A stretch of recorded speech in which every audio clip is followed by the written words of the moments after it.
Hey everybody, it's me, Angela Walters. Welcome to this week's live chat. I'm super excited to hang out with you for the next half an hour talking about one of my favorite things, machine quilting. First of all, everybody, thank you for the comments on last week's live chat where I showed you some of my earlier quilting. We saw some vintage Angela.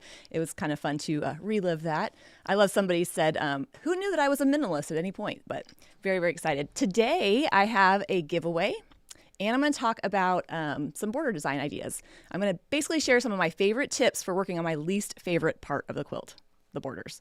Anyway, so if you're watching live, leave a comment on here. I'm giving away a Floral Frames pillow panel. Jessica is behind the camera as normal, monitoring the chat. She's going to pick a lucky winner. I wonder when somebody's going to Venmo you money to like bribe you to pick them. I'm not sure. She said she'd take it. Anyway, so make sure you leave a comment. One lucky person's going to get it. The reason I picked this as the giveaway is because I'm going to kind of revisit the Floral Frames Free Motion Challenge because that was all about borders. And I just thought, it'd be a nice little talking point for today. And then next week is a big week. I'm going to be telling you all about the next Free Motion Challenge Quilting Along, which starts in January. So next week's going to be a fun live chat as well. So anyway, excited today to talk about it. Now, the reason I wanted to talk about borders is, for some reason, I don't love quilting them. I think when you start the quilt, when I start the quilt, I'm super excited. I'm like, this is the most amazing project ever. But by the time I get to the bottom, I'm so over it. So usually when I get to that last border, I'm like, I wish this thing was not even on there. I don't even like piecing them. But approaching the borders of your quilts can make it the way you approach it can make it easier. So I'm going to share not only some design ideas, but ways to make quilting the borders easier. Now, I have already written down some questions from the type chat before I went live, but if you have questions, make sure you put in the comments. Jessica will hand them to me and I'll try to get them answered at the end. So anyway, the Floral Frames Free Motion Challenge is actually all about borders. So a lot of the pictures here are from that series, and that's linked in the description box below. It's a challenge from, I think, a couple years ago, but it's still so pertinent because borders are just, like I said, one of those things. But I threw in some other kind of pictures as well. So this was the quilt or panel that we worked on. You can see the borders wrapping all the way around. Something about medallion quilts is just great, right? You're like, not only do I get to do one border, I get to do 14 borders, and they're usually all different sizes. But this is a great way to practice those borders without having to sew them together. Now, when we're looking at borders, my struggle is twofold. One, how do I turn the corner and how do I make it all match up while working through the quilt in an efficient manner? The thing is, if you're quilting on a sewing machine, you kind of have the ability to go wherever you want at any point. That's not the case on a long arm. So how I approach the borders of a quilt would be totally different depending on what machine I'm using. But these tips I'm going to share will definitely work on both. And I'm going to speak specifically about long arms because that was one of the questions that was asked. But when we're looking at the borders, how do we turn the corner? How do we work our way through that? First, what are some of those designs that we like? Now, when I'm looking at my quilt and I'm having to quilt my border or getting the opportunity to quilt the border, my first question in my mind is it big enough for a feather? And if it isn't, then crap, I got to figure out something else.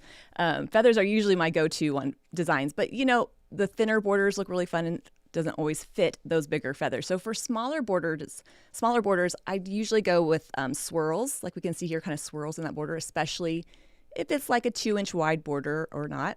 You can see that kind of bigger swirl. We're going to see that swirl chain here in a second, but that smaller swirl and the thinner border is kind of an example of how I would take a design and kind of simplify it to fit in those smaller borders. So swirls are always a great option. One thing I did, and I really had fun with this, I made a quilt that had a lot of sashing and strips on it, like you can see here. And I just tried to make myself come up with as many different sashing/border designs that I could think of. And so you can kind of see some of my favorites on here. Serpentine lines, perfect, again, for those 2 to 3 inch borders. When borders are like an inch, those are tricky. I'm usually questioning whoever gave me that quilt that has the 1-inch border because it's like, you got to put something in there, but not very big. But we can see some swirls here, wishbones, tons of wishbones. I love that. Ribbon candy, the swirl hook design. So you can see some of those designs there.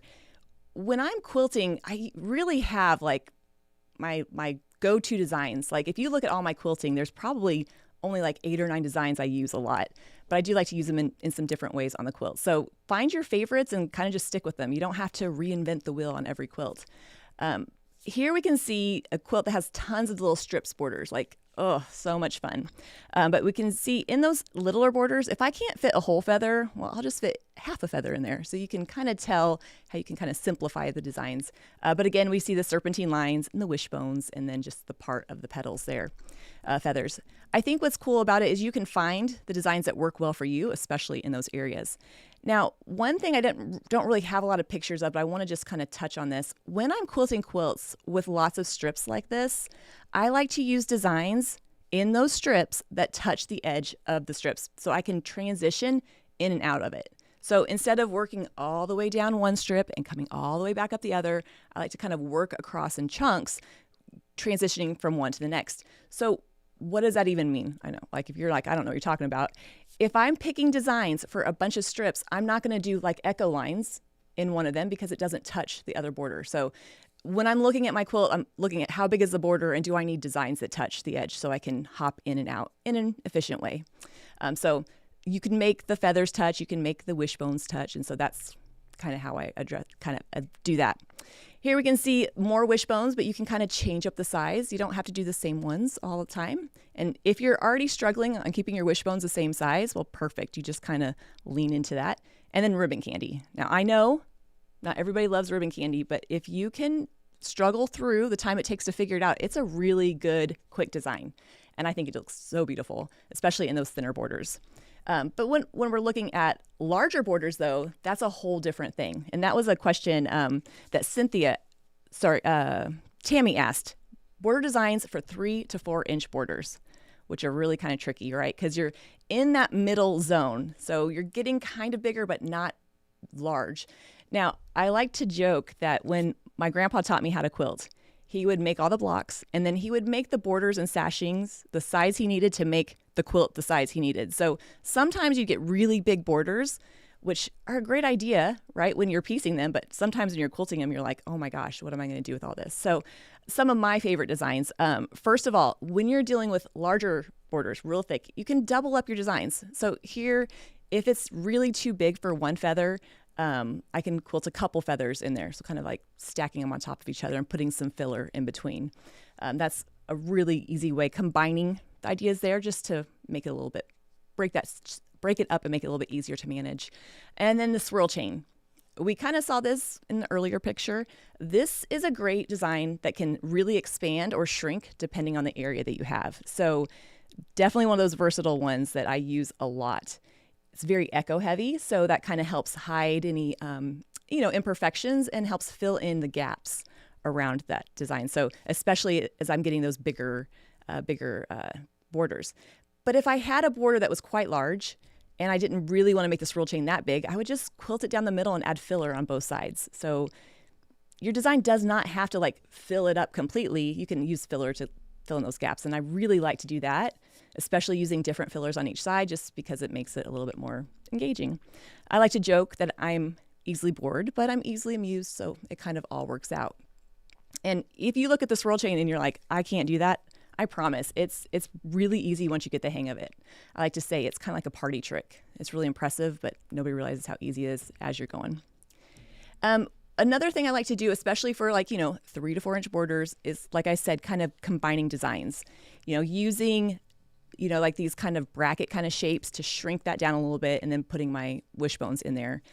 The more designs you have, though, the more passes you have is the more it's going to take some finagling through it. So definitely maybe not something I would do on the really longer strips, but sometimes, combining designs or using the quilting to make it a little bit easier to manage. But so this is an example of how I would use wishbones, maybe in a border strip that was too big for the wishbone. Because we know I like to quilt stuff to death, right? And I don't want it to be too strung out. Here, another example of using a ruler to quilt those little bit bigger borders, but instead of doing one row, I've kind of doubled them up a little bit. Again, it's going to take a little bit longer, but it kind of fills in that area and makes it look nice. We saw this in the rulers challenge, and I just had to pull it out to use it in this live chat. I guess I think the funnest thing on Thursday mornings is when I go down the rabbit hole of past pictures. Anna was asking me a question. I'm like, hold on, I'm looking at pictures from 10 years ago, but it's kind of fun to relive that. And then kind of overlapping your designs. really, when I have a border that's, let's say I want to do a wishbone, but it works best in my opinion, 2 to 3 inches. And if I have a bigger border than that, and I really want to do wishbones, I'll overlap them, spread them out, and kind of stack them on top of each other. And this right here is an example of just doing the same thing with arcs. So using that same design, just kind of overlapping on top of each other. So you can take those designs that work in smaller borders and still quilt your quilt to death if you want. Of course, it's totally up to you. Now, picking designs is not only the only difficult part for me about quilting borders. It's then how do you work your way around the quilt, and how do you, make it as easy as possible if you want. And so when I am faced with something that's difficult, I decide, do I want to figure it out or avoid it? And both options are totally fine, right? Binding. I don't like binding, so I avoid it. I was not good on camera right when I first started, so I practiced and got better. So if you're struggling with quilting a design that wraps all the way around your quilt and making it match up and look great, then you can avoid that and do stuff that looks just as good. So these are some options on how you can make that space a little bit easier to manage. Now, I will say before we get into those pictures, when I'm working on my long arm, we're working kind of in rows and I'm working my way down the quilt that way. Vertical borders are the bane of every long armer's existence, right? Because you're like, I don't want to have to advance back and forth. Some quilters will take the quilt off the frame and turn it. That's fine. I don't do that because I do not want a quilt to come off my frame, because I will not put it back on. Like, if it comes off the frame, it needs to be done. And then I also don't like to try to start and stop with threads a whole lot. So what I'll do is one of these 3 options. I've gotten very good at avoiding having to work my way along that. Now, I will say, just because that works for me when I'm on a long arm, doesn't mean that you don't mind turning your quilt. You probably are a better person than I am in that way. So the first option to make it a little bit easier is just to do something different, something, I'll say, fancy in the corners. Just something a little bit different in the corners of the border, and then do a filler in the rest of the area. I think it's great because you still have that beautiful look. You can still kind of point to it, but you don't have to worry about trying to connect designs. And so that is something that can do in borders of all sizes and all styles. So here we can see this is like probably a 3 or 4 inch border, if I remember correctly. And I just did like a geometric motif in the corner. I'm basically treating that border corner as though it's a triangle, and then kind of filling it with a design, and then doing swirls in the rest of it. That means I can handle that while I'm there, and then I can just fill in that with that filler as I'm going. Now, if you think about quilting on a sewing machine, some of the limitations there is like that I don't have as much, like movement. I don't want to have to make such big, movements, do all the spine of a feather and then come all the way back. This will allow me to keep the designs I'm working with kind of confined in the area I can quilt, so that I can then reposition and move on. Now, just because we're doing something fancy in the corners doesn't mean that it's not going to look great. I mean, if I held this up at Quilt Guild and somebody said, "Oh, I like how you did that," I would totally make up some like artistic BS. Like, it really points to the corners and really speaks to how we are. I mean, I would just keep making up stuff until people got, tired and walked away. But it looks good and it's easier to do. So the bigger borders, you can do like a geometric motif and kind of fill it in. Or I have some other examples I've pulled from what I'm working on. Sometimes I put something different in the corner because I don't like to quilt that design around the corner. Again, the more I talk out loud, the more I realize I kind of am good at avoiding what I don't like to do. Ribbon candy is great for strips, great for borders, but I hate turning that sucker around a corner. So I don't. I put something totally different in that border corner because it's easier for me. I make it look different enough, add some boxy echoes like we see here, and then move on. So if you are working with a design that you're struggling with turning that corner, just skip it and put something else inside of there. Now, in the blue triangle, you can kind of see the serpentine lines. I don't mind quilting that around a corner, so I didn't change designs in the corner there. I think it's like a choose your own quilting adventure. Oh, and on a different note, here you can see that swirl chain with the filler on each side of it. Well, on one side of it at least. So using that filler to kind of fill up the weird areas between the design and the edge of the border is always a great option. And then here's like serpentine lines. If you didn't feel comfortable turning the corner, putting, again, something different in that corner there, this makes it look kind of like a motif, just adding that little teardrop. So you can really kind of experiment with the designs that you put in the corner, how you arrange them. It's kind of fun. So when I show examples, I try to find as many quilted examples as I can, because I like to see quilts. I know you do too. And it's kind of like, look, I promise I do this. This particular quilt had a very large border. I think this was like maybe 6 inches. And like, oh, it was like basically like a big medallion. Like this whole quilt was strips. And you can kind of see in that darker fabric, some of like those brackets. By the time I got to the outer border, I'm like, no, I'm done with this quilt. So in the corner, there's that motif. But the reason I included the picture is you can tell that it's kind of asymmetrical. It's longer on one side than the other. I always say, symmetry makes it look perfect, blah, blah, blah. But even if it's not even over here, as long as this corner matches that corner, then it will make it symmetrical to the quilt. So if you make a mistake, make it again a few more times and it'll be fine. That was something we were type chatting about before we went live. So don't feel like it has to be perfect. Definitely doesn't have to be. And here's another example of that kind of different corner design with the geometric look. So I personally love the geometric corner with like the swirls inside, but you can, again, play with that and find what you like. Another option you have for turning the corner, this doesn't really go into the fancy corner, but it's just an idea how you can fill in that corner, is just divide that area up and fill it in. So remember how I said the ribbon candy, I struggle with turning in the corner. What I could do is just kind of divide it up, as you can see here, and then quilt that design in there. So again, if you don't like to do it or you struggle with it, you can just avoid it or see how you can, switch it up and make it a little bit different by dividing that up. And here's an example of that with a feather. So this is something you can do even with a more ornate design like the feather. So quilting it so it kind of hits that diagonal, and then using those echo lines to fill in those gaps. Now, a couple questions that come up. I like questions. I'm just going to ask the ones I'm sure you're thinking of right now. You can see with that feather that it's quilted all the way up to the edge, and that's because this is an inner border. If it was an outer border, I'm going to stop my feather or my design, probably a good 1/2 inch from the edge of the quilt, and use filler to fill in the rest of the gaps. The reason being, if I need to trim up the quilt for any reason, I don't want to have to cut off my feather. Now, we're going to see here in a second when I just throw that all out the window. But in this example, that is definitely the case. So I do quilt the whole quilt. The whole border is quilted down, but the motif stops about 1/2 inch away from the edge. That is because I'm not the best piecer in the world. And so I might have to do a little bit of creative trimming after the quilt is quilted. And another example of doing something different in the corner. This quilt, like I said, had lots of strips, and you can just see in every one I just did a little something different in the corner. I like how it kind of pulls it together. It makes it look less like I'm being lazy and more like I'm being intentionally artistic with the designs. But like I said, you can do this in strips and borders of all widths. So definitely fun. All right, the second option is one I do probably as often. I call it chunking, or everybody calls it chunking, but basically I am breaking up the border into chunks and making it a little bit more manageable to work on. If you think about me quilting on my long arm, I have an 18-inch throat, and I'm going to get about 15 inches comfortably, so all my chunks are about 15 inches. This also works on a sewing machine though. Like I said, if I don't want to have to reposition that whole quilt to go all the way down, I can break that into a more manageable area and fill it in. The trick here is just to make it look like you meant to, right? So you'll know when I show you the pictures that I'm just doing this because it's easier, but it doesn't look necessarily like I'm being lazy. So let me show you kind of what that looks like.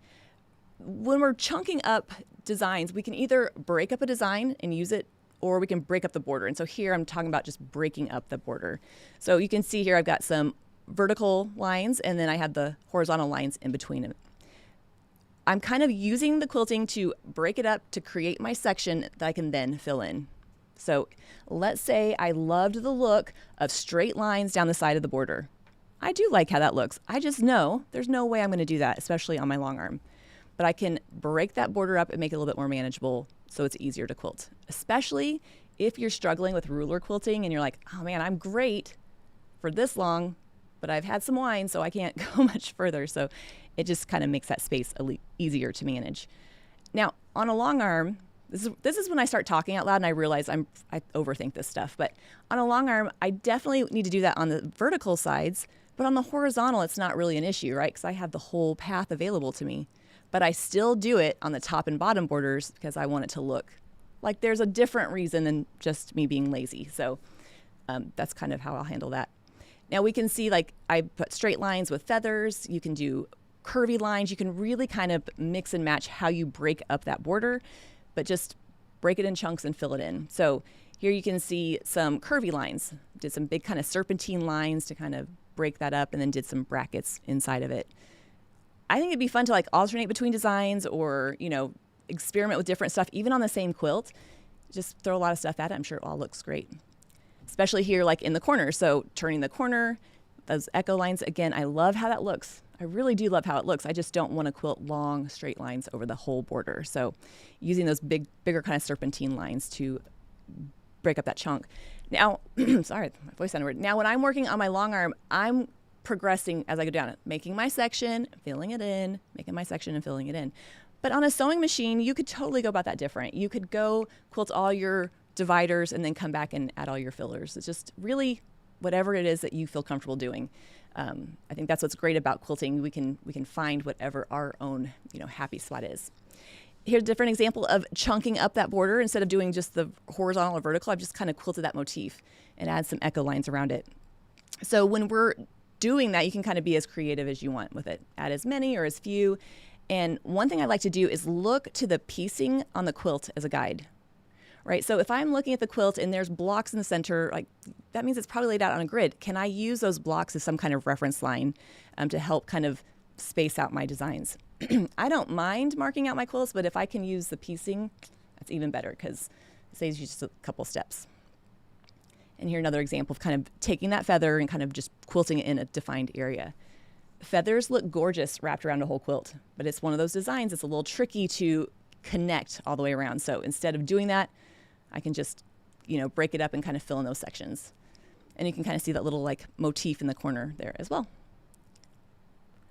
Now, what I like to do though is sometimes if you have a lot of negative space, you can take this idea of chunking up or breaking it up into, you know, more manageable chunks throughout the quilt. So this particular quilt, I just have this really tight up close picture of it, but it's multiple strips. So it's like a medallion, but the strips are pieced to look like background. And so the lines can kind of make those secondary patterns through multiple strips. Especially if I have like a quilt with a bunch of smaller borders, sometimes you just like quilt them as one bigger border. Might be a little bit easier. But here you can see just kind of how those lines extend through some of those, you know, multiple strips. Now, sometimes I'm asked like, how much thought am I putting into this before I start? Well, I'm thinking it needs to be, you know, within a certain distance, and then I'm just kind of winging it as I go. Of course, you could plan it all out if you want it to be, you know, especially, you know, perfect, but I just kind of use the quilt as a guide with that. Now, when you're chunking your borders though, even though I'm breaking in sections, when you put some of the designs together, it still looks like one continuous design. So here, I've chunked that kind of border up into triangles just by kind of creating those kind of zigzag lines and then filling it in. And even though I'm quilting it in sections as I work my way down the quilt, when I'm done, it looks like one continuous design. Another example of that would be the swirl chain. I don't really have time to go into it, but the swirl chain is quilted in chunks. So even though it looks like one continuous like motif, it's actually quilted in sections, and I can do that working down the vertical. So even if you're chunking, doesn't mean that it has to be noticeable. And here's another example of just kind of breaking that border up into smaller pieces. Love like the dot to dot idea. Again, if there's some blocks that you can use as a guide to kind of connect them or as kind of like your reference points, even better. Lots of fun. All right, the last one is my favorite. I call it Wild Designs. I couldn't think of a better name, but where, you know what, I'm like, you know what, forget it. I'm not gonna be trying to stick this feather in a confined area. I'm just gonna go right off the edge. If you do it big enough and you do it intentionally enough, it just looks like you meant to do it. So basically what I'm doing is just ignoring the border altogether. Again, kind of playing into my, you know, I'm just going to avoid something I struggle with. So this is going to be more for bigger borders for me and for designs that don't connect well, like feathers. I mean, feathers connect well, but when you're working down the vertical. So instead of quilting one long continuous feather, I'm going to quilt it so it runs off and on the border. And it's going to work itself in just about 15-inch increments. And we know why that is, right? Because that's how much throat space I have. So I actually kind of showed some of these pictures before. So if you've watched my live chats, this is kind of like a recap. The feathers free motion challenge quilting along, we saw this in there with feathers as well. So again, just kind of ignoring it. Well, what does that mean? We can kind of see in that blue corner right there. If I'm struggling with quilting feathers around a corner, I can just avoid it. Quilt it so it runs off the top and back on the side, and then using filler to fill in the spaces between it. That's the trick there. The filler is going to kind of be the glue that holds it all together. And even when you're done, even if like it's not perfectly even, it just still gives that illusion. So a lot easier way to do it. I especially love this if I want to quilt a feather or a bigger design in a smaller area, right?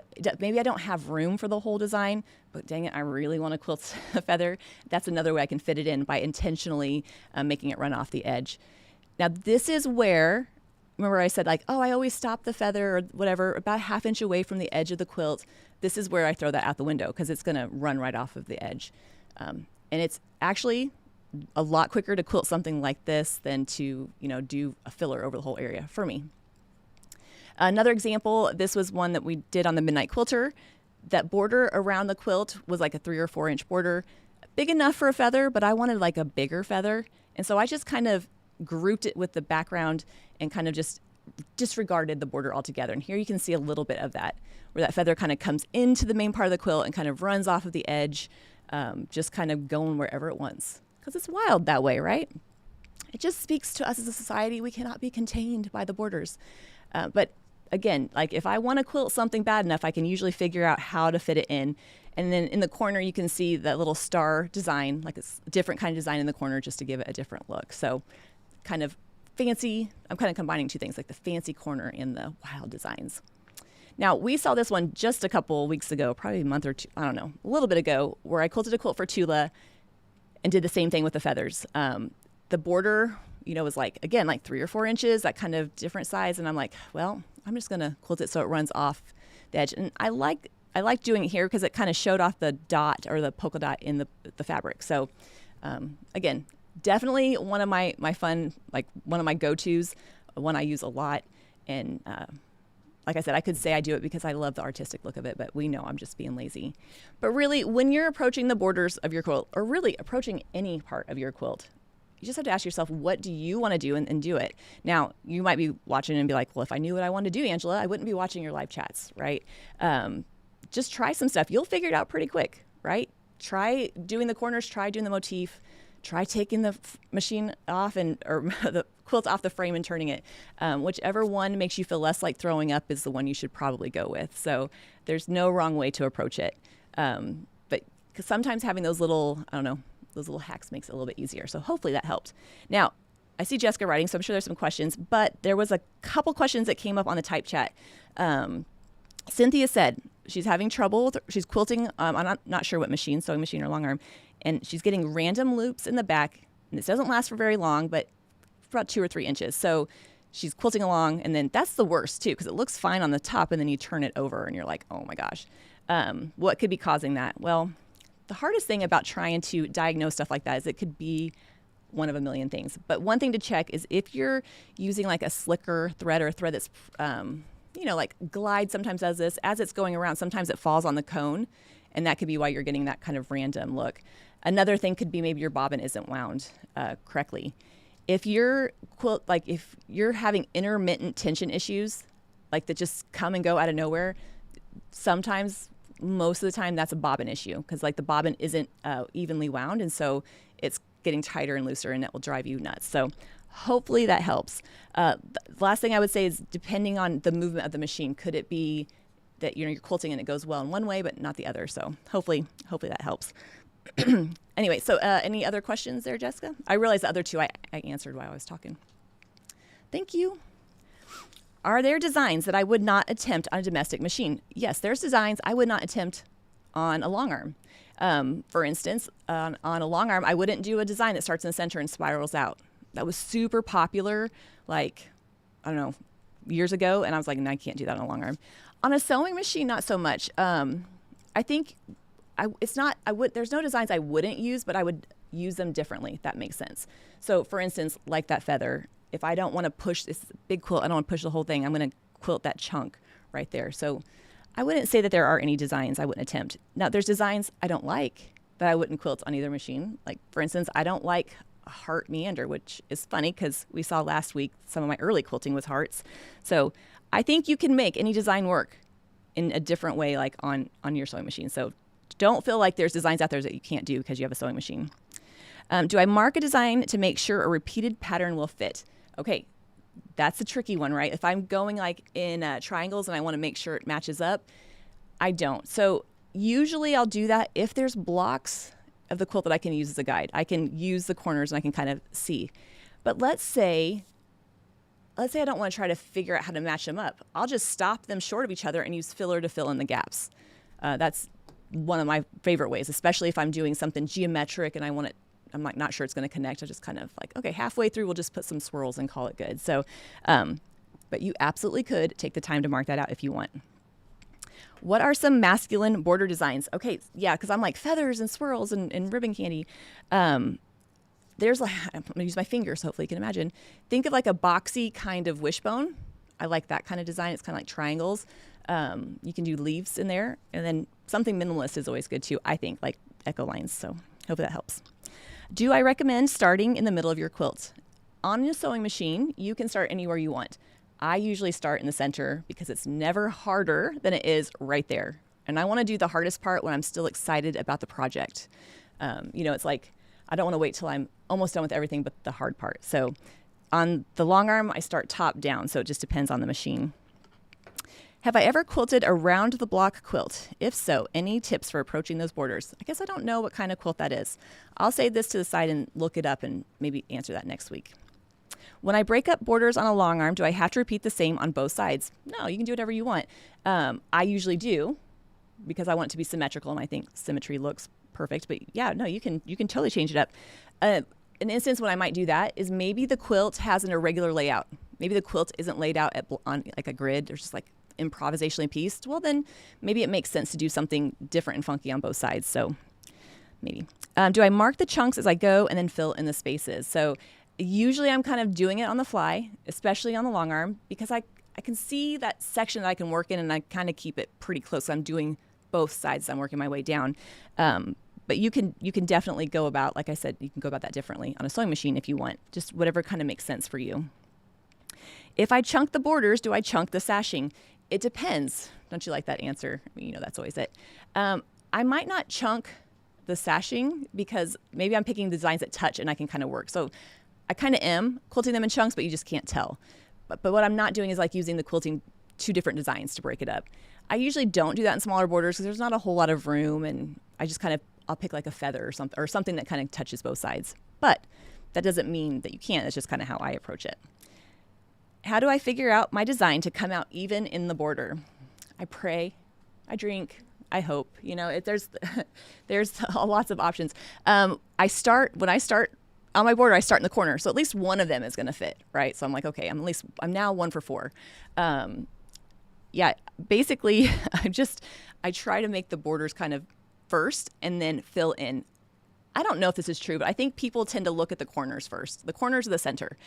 And so if I was like, oh, I'm going to do this motif or whatever, I'm going to do it first and then put the filler. If I'm turning the corner with a feather, well, then that's when I'm just crossing my fingers and praying, So depends on how much time I want to spend on it. But I'm usually just like, here we go. Let's see how this goes.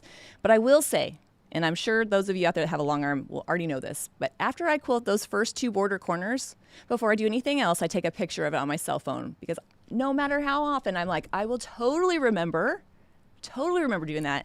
And I've had the top corners different than the bottom corners. And it does take a little bit more BS to work my way out of that one.